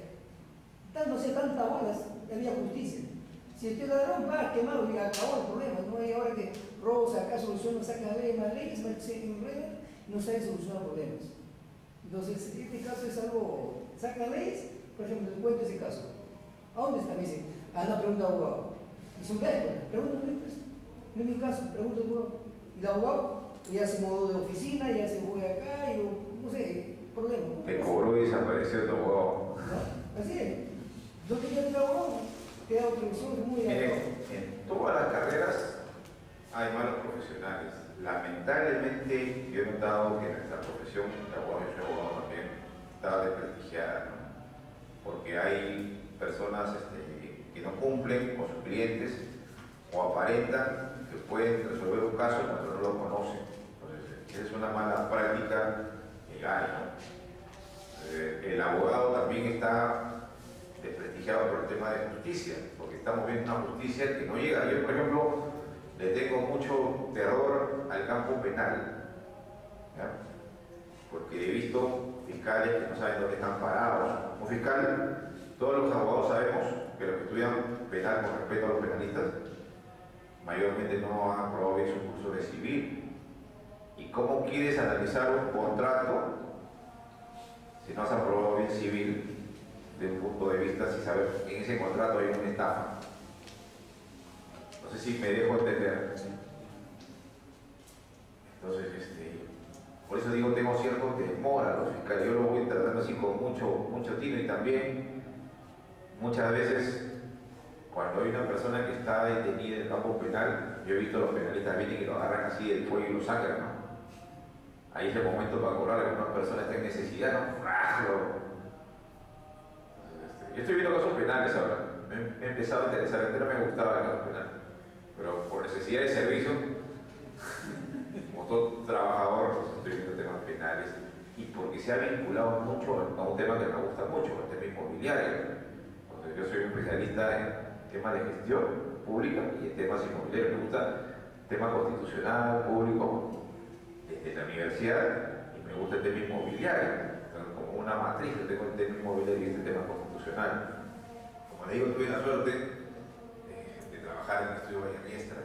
El doctor me hizo, él me dijo una frase muy dura, pero ahora la recuerdo con mucha jocosidad. Me decía, hay que desasnarte. Y lo primero que me dio fue un diccionario. ¿Sí? Pero llegó un momento que el doctor confiaba totalmente en mi reacción, mi pensamiento, mi respuesta. Está bien. Pero para llegar a eso, me hizo corregir muchas veces, 3, 5, 10 veces las cosas. Entonces necesitamos más disciplina como abogados. Yo tenía, él se jactaba, me decía, tú estás haciendo acá tu maestría. Y tenía razón. Tenía razón en eso. Entonces, yo lamentablemente te tengo que dar la razón, tú como ingeniero que ha sido maltratado por los colegas, y yo lo lamento mucho. Pero el tema crucial es que no se afronta el gran problema de la justicia en el país. Y el tema de la justicia del país debería pasar por tiempos más cortos. Por ejemplo, estamos viendo lo que está ocurriendo con el tema de los desalojos, ¿no? Porque uno hace un proceso judicial, dejó de pagar un inquilino, ya se quedó 3 años tranquilamente. ¿Qué significa? Pérdida de tiempo. ¿Qué cosa hay ahí que ya, si han hecho eso, han cumplido un contrato? Eso debe ser una salida así rapidísima. Debemos un poco, como colegas del ámbito de repente de nuestro colegio, o también de repente un tema específico, desarrollar esto. Esta es una preocupación que yo le digo, cuando uno quiere, las preocupaciones se vuelven realidades. Por ejemplo, yo hace años tenía una preocupación en el tema de la usurpación. de usurpación inmobiliaria tenía una pena de 4 años, ¿eh? O sea, no había cárcel efectiva. Se subió el tema en algunos casos, sin objeción. El colegio es un hábito importante que debería empoderar, no solamente ser un administrador de nuestros problemas gremiales, sino también ser la conciencia jurídica del país. Ese es el rol del colegio. Disculpen que les mencione esto, pero ante esta inquietud de nuestro ingeniero, me he visto en la necesidad de hacerlo. Con su venia voy a continuar. Sí. Con respecto al principio de responsabilidad que acabamos de desarrollar y tratándose de un principio innovador que sea ahora y habla sobre la posible reparación que puede haber contra el administrador por una falla de la administración. Esa potencial reparación que puede dar, que el administrador puede buscar, ¿podría hacerlo vía administrativa o necesariamente tendría que recurrir a la vía judicial? Esa es una buena pregunta. En principio sí se podría dar a nivel administrativo, en principio, en teoría. Ahora, siempre y cuando salga un fallo a favor, ¿no? Y también ya el Estado no lo pega en la vía judicial, porque sería el colmo que algo que salga a favor en la vía administrativa, el mismo Estado lo pega en la vía judicial. ¿Ya? En principio sí podría ocurrir. Pero en nuestra práctica, por ejemplo, yo solo recuerdo una norma de indemnización que no se ha aplicado, que es los errores judiciales, los errores registrales, perdón. ¿Sí? Cuando hay un error registral, ese error registral puede traer consecuencias graves en el patrimonio de una persona. Y han habido errores y horrores registrales. ¿Estamos hablando de qué? De una administración especializada. Yo tengo un tema justo donde una registradora agarra, observa y dice que el derecho que tiene un familiar mío no corresponde porque hay una copropiedad con un derecho que tendría una persona que se le embargó. Entonces me dan el caso y yo lo estudio y me doy cuenta que hubo un proceso judicial de remate de un inmueble. Y en ese remate del inmueble se remató el derecho de una persona, decía. Pero esa persona era el cónyuge de otra persona. Y en el código de 36 decía que bastaba la presencia de una deuda de uno de los cónyuges para que eso incluyera toda la sociedad conyugal. Para decirlo al revés, el cónyuge hombre representaba a la mujer. O sea, la mujer no decidía nada en la sociedad conyugal, en lo mismo, todo lo decidía el hombre. Código de 36, yo me quedé asombrado cuando encontré eso. Entonces ocurrió, el juzgado aplicó el 36, remató, pero acá la registradora, no sé si por feminismo, aplicó el código del 84 a hechos que habían sido motivados por el 36. Y eso le dio pie para que estas personas hipotecaran, simularan un de hipoteca sobre esa copropiedad. Mosca, ¿no? Y ya se enredó, o sea, hay un juicio que dura 10 años. Chaclacayo. La pregunta es, ¿esa interpretación, ese es un error de concepto? Ahora hay errores más graves. Un error material, claro, el error material lo rectifica, ¿no? Pero eso también podría ser material de indemnización. Entonces, la ley de determinación de registro público supone un principio. Son intangibles los asientos registrales. Y dice, todo error registral se indemnizará. Como en esta tónica, que ahora el saldo a nivel registral no ha sido aplicado. Yo sepa, no lo he demandado, pero está en derecho, o sea, alguien podría demandar por un error registral. ¿Estamos? Ahora esto lo amplía, porque si un funcionario le ocasiona daño, ahí, en el ejercicio de sus funciones, ahí tiene derecho a un mal funcionamiento, dice que tiene derecho a una reparación. Responde por los daños ocasionados, o sea, el funcionario, la persona. Lógicamente, si tú vas a demandar a un funcionario, demanda al funcionario y demanda a la entidad, a los para que sean responsables. Si estamos hablando de un caso hipotético de que un funcionario, por su mala actuación, ha ocasionado un daño. Sí puede ser la vía administrativa. Sí, de hecho, sí puede ser. Ahí podría ser emplazar justamente directamente al jefe, al titular del pliego, al jefe de entidad, para que haga la investigación, si internamente llegue a una conclusión. Y en base a este artículo reconozca la responsabilidad. Por ejemplo, se me ocurre que sería más fácil a nivel médico, ¿no? Si en salud ha perjudicado, ha ocasionado un daño. Entonces el médico y el salud deberían prever, bueno, el salud debería prever un fondo para este tipo de reparaciones. Eso justamente A nivel administrativo. las entidades públicas ejerciendo el derecho de petición buscaría una respuesta. Eso iría al director, digamos, del órgano funcionario que le causó daño como administrador. Será la propia administración quien decida si es que va a proceder o no esa indemnización de su propio funcionario. No sé si así funcionaría la administrativa. Claro, primero haría una investigación. Entonces, en esa investigación analizaría si ese funcionario tenía responsabilidad de ocasionar el daño. De llegar a esa conclusión, ¿qué implicaría? Que la entidad y el funcionario son responsables. Entonces, la entidad hace un informe y efectivamente por su mal proceder ocasiona un daño. Entonces, ¿qué implicaría al titular del pliego? Que indemnice. ¿Cuánto? Ya ese es otro tema. Porque indudablemente que él va a buscar hacer una indemnización mínima. Claro, ahora, ¿qué va a ocurrir? El ciudadano afectado se puede ir a una vía por contencioso administrativa o se puede ir a una vía civil directamente. Y eso es lo que comúnmente pasa.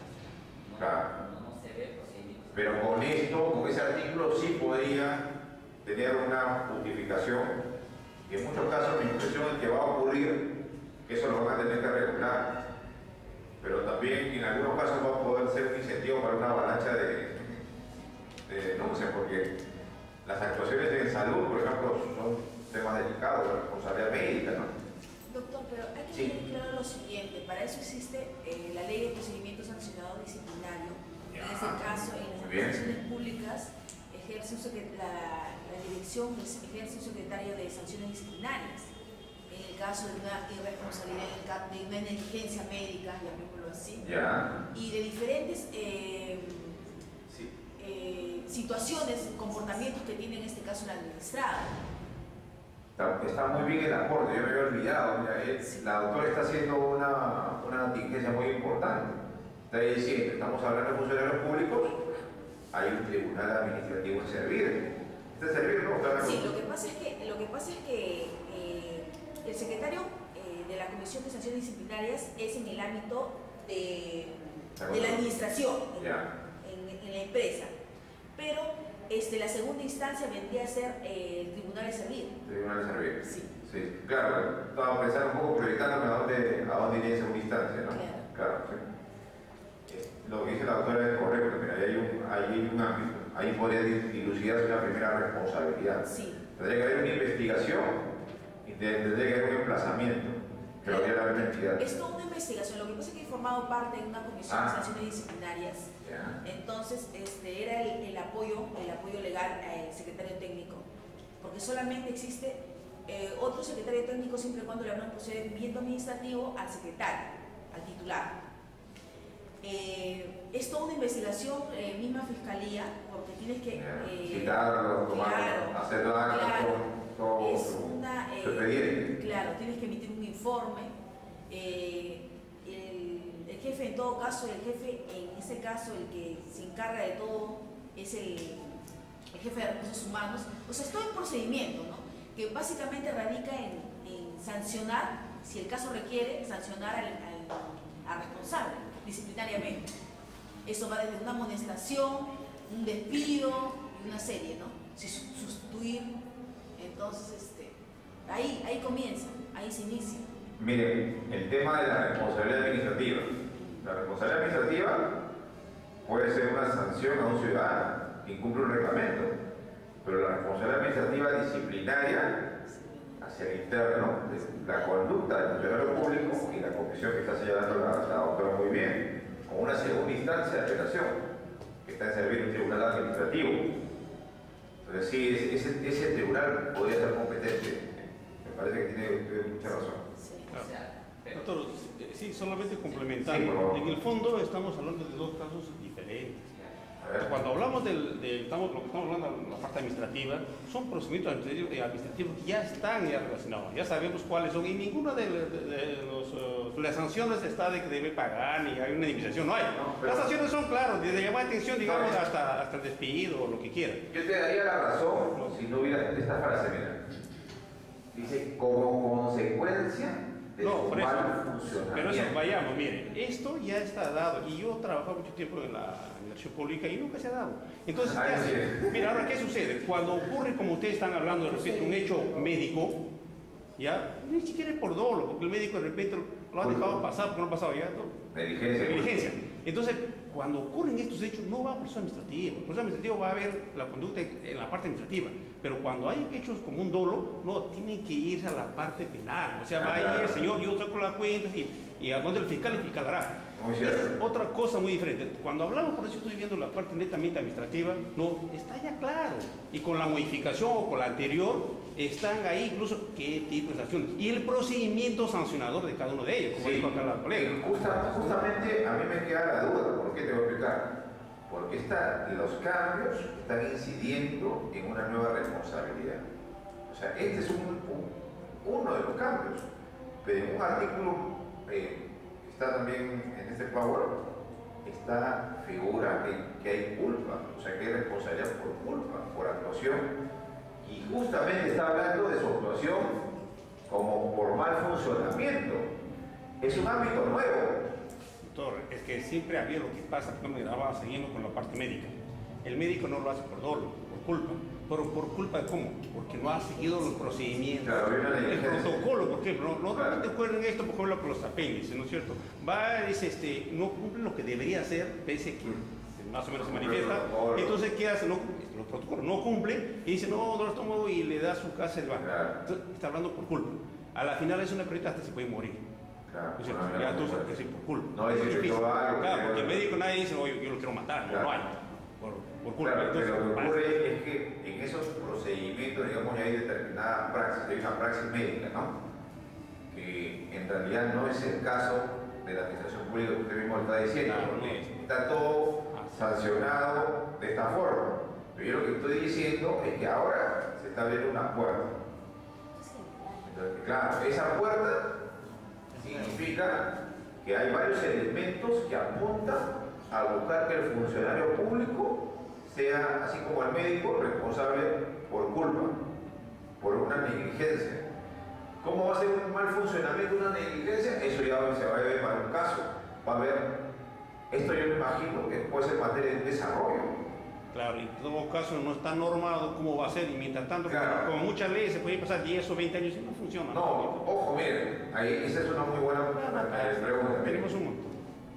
Está ahí, y si está ahí como derecho, yo lo puedo accionar en la vía administrativa o en la vía judicial. Es que le van a decir, ya no me va a importar. A mí me ocasionó el funcionario un daño. Y yo voy a la ley y dice que tengo derecho a que él responda con su patrimonio. Lo demás lo denuncio judicialmente, le pido daños y perjuicios. El juez va a ver el caso y va a decidir si hiciste mal funcionamiento, hiciste mal tus funciones, le ocasionaste un daño y indemniza. Que va a ir a la vía civil. Con todas las pruebas tiene que ir a la vía civil. ¿Por qué lo van a dar ahí? En la vía civil. Me voy a la vía civil. Pero por eso es la vía civil, no es la vía administrativa. No. Está bien, pero me está dando un argumento. Claro, independientemente de las acciones que tú puedas tomar judicialmente, también se va a ver un proceso administrativo disciplinario. Sí. Y esto antes no estaba tan organizado como lo está ahora. Ahora es más, ya si te sancionas, no estás conforme, vas a segunda instancia y ahí termina todo, hay un registro de sanciones que antes no había. Además no era actualizado, que era de servir. Te dan un código, en este caso la entidad, y ya se registra. Tal es así que esta persona, al querer de repente postular a otro trabajo automáticamente, hace una revisión y dice, no, esto ha sido sancionado por tal motivo, tal. Entonces, eso no había. O sea, y si ha habido, no ha sido actualizado, pero ahora en la fecha sí. Eso se está dando. Por eso que las comisiones normalmente están sugiriendo pues abogados básicamente especialistas en sanciones disciplinarias. Sí. Si estamos hablando del proceso administrativo, eso ya debería ser un contencioso administrativo, un proceso judicial. Claro, depende. Si continúa el procedimiento y no estoy de acuerdo, me voy a la vía judicial como contencioso.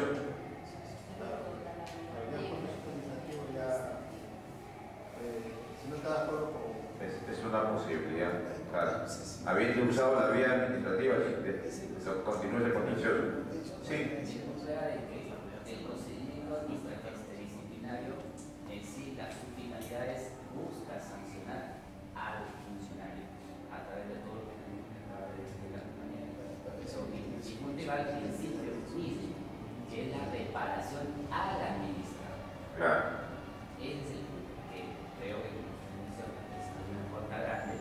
Cómo es que ahora la administración va a proceder no para sancionar al funcionario, que eso ya existe con nuestra compañera, sino para buscar esa reparación al administrador. Claro, ese sería un efecto. El proceso disciplinario podría tener una sanción y como efecto obligarle a que haga una reparación. Sí, podría ocurrir, o sea, ya es un nuevo elemento. Mira, no, es un elemento que no había. Reparar en este caso lo que la autoridad ha ocasionado en daños a un administrado. Sí, o sea, sería un elemento nuevo de tipificación, como multas, inhabilitaciones, como suspensión en el ejercicio. Bueno, ese hecho fue el debate, eso me da mucha alegría y satisfacción. Y si no hubiera más preguntas, bueno, muchísimas gracias y ya será hasta